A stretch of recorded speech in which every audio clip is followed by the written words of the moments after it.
बाबा बागेश्वर के खिलाफ पटना की सड़कों पर विरोध प्रदर्शन हो रहा है। ये आप देख रहे हैं, ये पोस्टर लेकर पटना की सड़कों पर निकल रहे हैं। पुलिस ले लीजिए जरा इस तस्वीर को। ये बाबा बागेश्वर के खिलाफ विरोध हो रहा है। एम्बियंस उठाइए।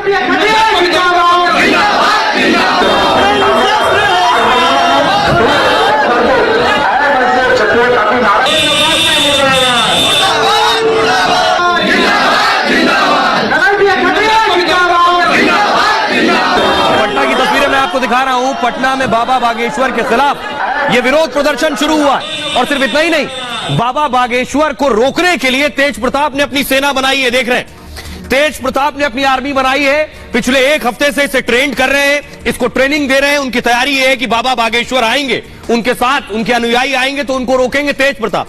सोचिए बिहार की पुलिस क्या कर रही है। तेज प्रताप अपनी सेना बना रहे हैं। आइए एक और तस्वीर में आपको दिखाऊंगा तेज प्रताप किस तरह से ट्रेनिंग दे रहे हैं। देखिए जरा, खुद जाकर उन लोगों से, उन युवकों से बात कर रहे हैं जिन्हें अपनी आर्मी में शामिल किया है।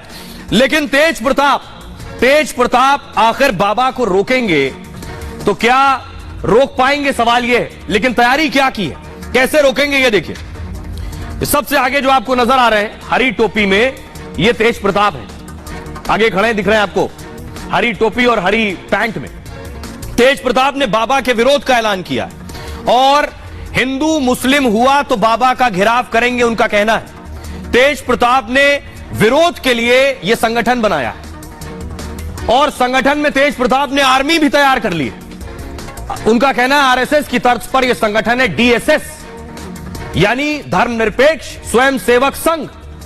तेज प्रताप ने लाठी गैंग तैयार किया है। दरअसल ये आर्मी को लाठी चलाने की ट्रेनिंग दे रहे हैं। डीएसएस के कार्यकर्ता खास ड्रेस में भी नजर आ रहे हैं जो बाबा बागेश्वर को रोकेंगे। सफेद रंग की शर्ट, हरे रंग की पैंट और हरी टोपी। कार्यकर्ता लाठी के साथ परेड कर रहे हैं। तेज प्रताप ने बाबा को चेतावनी दी है कि धर्म को बांटने वालों को जवाब मिलेगा, बाबा को बिहार में घुसने नहीं देंगे। यह कहना है तेज का। जरा सुनिए तेज प्रताप यादव ने कहा क्या इस पर। हमने आरएसएस के लिए बनाया था डीएसएस, और डीएसएस तो है, डीएसएस है हमारा संगठन, तो हमारा ताकत भी देख लेंगे। तो हमारा ताकत भी देख लेंगे ना। बोलना तो आसान होता है लेकिन करना बहुत मुश्किल है भाई। सवन सेना ने तैयारी किया है तेज प्रताप जी बाबा की सुरक्षा के लिए। अब जो भी सेना तैयार है, पूरा सेना अपना तैयार है। बोल रहे हैं कि बिहार में सरकार किनकी है। आइए अब मैं आपको बताता हूं कि आखिर तेज प्रताप को आपने सुन लिया। ये देखिए, ये वो जगह है जहां बाबा बागेश्वर का दरबार लगने वाला है। ये तस्वीर आप पहली बार देख रहे हैं।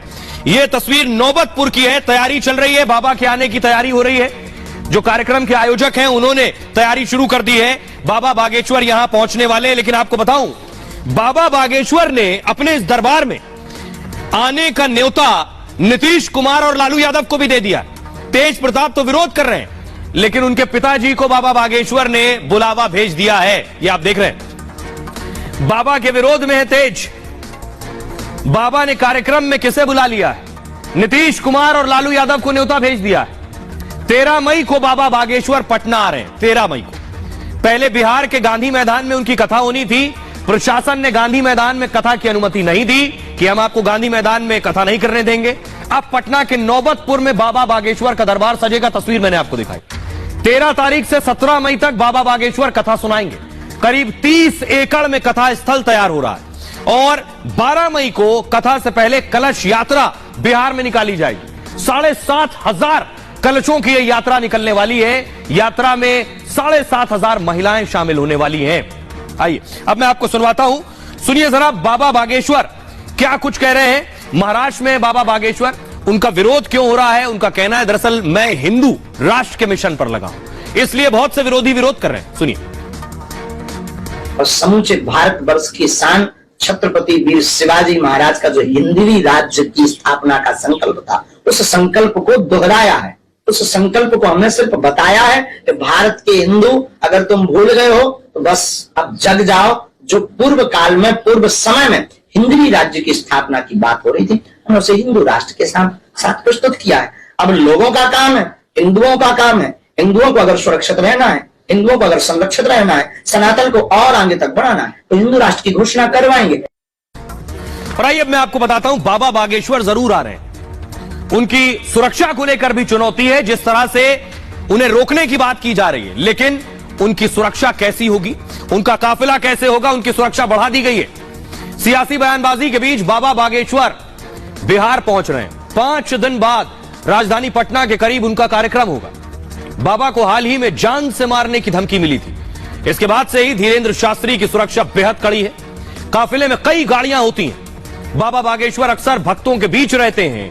जहां पर कथा का कार्यक्रम होता है, वहां पर लाखों की भीड़ मौजूद रहती है। इसको देखते हुए सुरक्षा के पुख्ता इंतजाम किए जाते हैं। बाबा के अपने सुरक्षा जवान भी उनके साथ होते हैं, जो कार्यक्रम में किसी तरह की बाधा नहीं आने देते। बाबा बागेश्वर जब भी कहीं जाते हैं, बेहद मजबूत सुरक्षा घेरे में होते हैं। हाल में कई विवादों के बाद उनकी सुरक्षा और कड़ी की गई। बिहार दौरे पर भी उनकी सुरक्षा का खास ध्यान रखा जाएगा।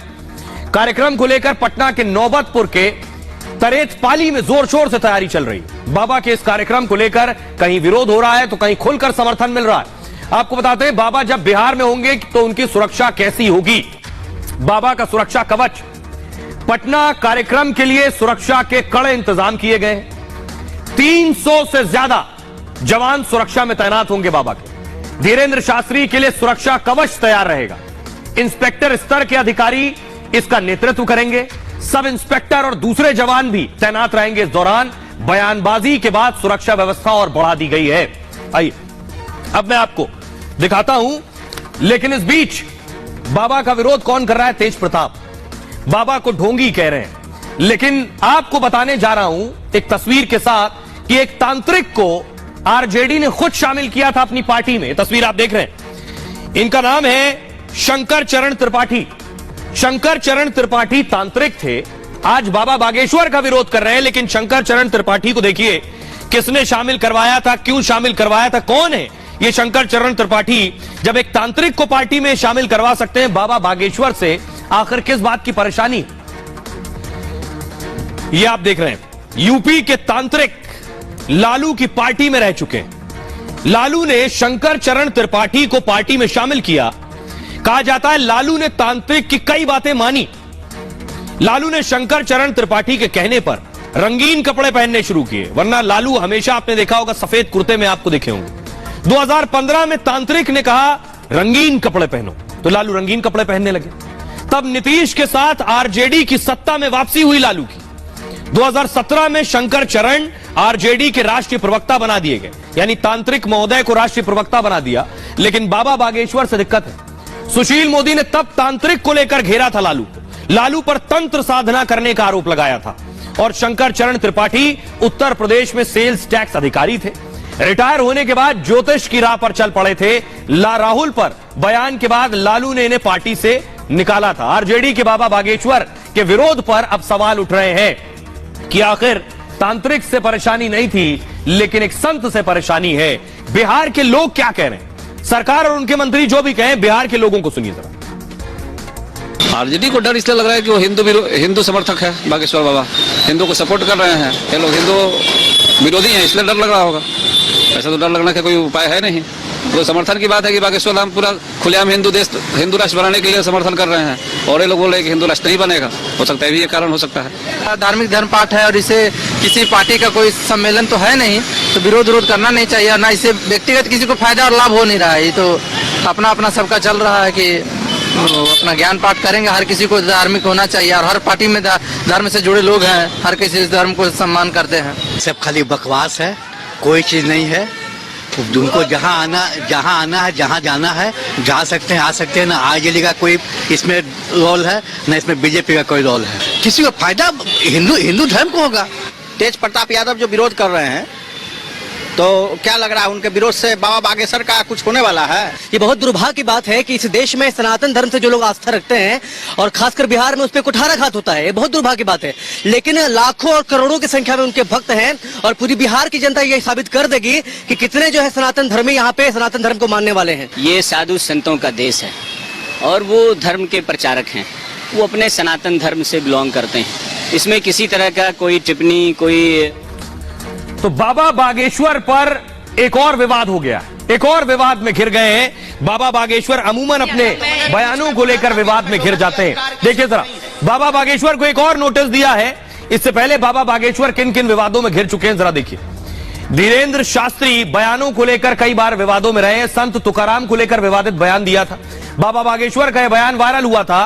संत तुकाराम की पत्नी उन्हें रोज डंडे से मारती है। बयान को लेकर कुनबी समुदाय ने विरोध जताया था। बाबा बागेश्वर पर केस दर्ज कराया, अंधविश्वास फैलाने का आरोप लगाया था। कहा था बाबा जादू टोना बढ़ा रहे हैं, धर्म के नाम पर बाबा लोगों को लूट रहे हैं। इसके बाद धीरेन्द्र शास्त्री ने साईं को लेकर भी टिप्पणी की। साईं बाबा कोई भगवान नहीं है। साईं बाबा संत और फकीर हो सकते हैं लेकिन भगवान नहीं हो सकते हैं। धीरेन्द्र शास्त्री को एक और नोटिस मिला। महाराष्ट्र की ठाणे पुलिस ने नोटिस भेजा है। अंधश्रद्धा निर्मूलन समिति की शिकायत पर यह नोटिस दिया गया है। ऐसा बयान न दें जिससे कानून व्यवस्था खराब हो, यह कहा गया है। अब जरा उनके कुछ बयान सुनिए जिन बयानों को लेकर वो विवादों में रहे। आज का सूत्र नोट करो, क्रोध में नहीं बोध में जियो। क्या हनुमान जी को मानना अंधविश्वास है? कल के दिन ये लोग कह देंगे कि अपने बाप को मत मानो, तो वो भी अंधविश्वास कह देंगे। बाहर भारत जो ये कहते हैं, उंगली उठाते हैं, उन वामपंथियों से हम कहेंगे इस भारत में कैंडल जलाना सिद्ध है।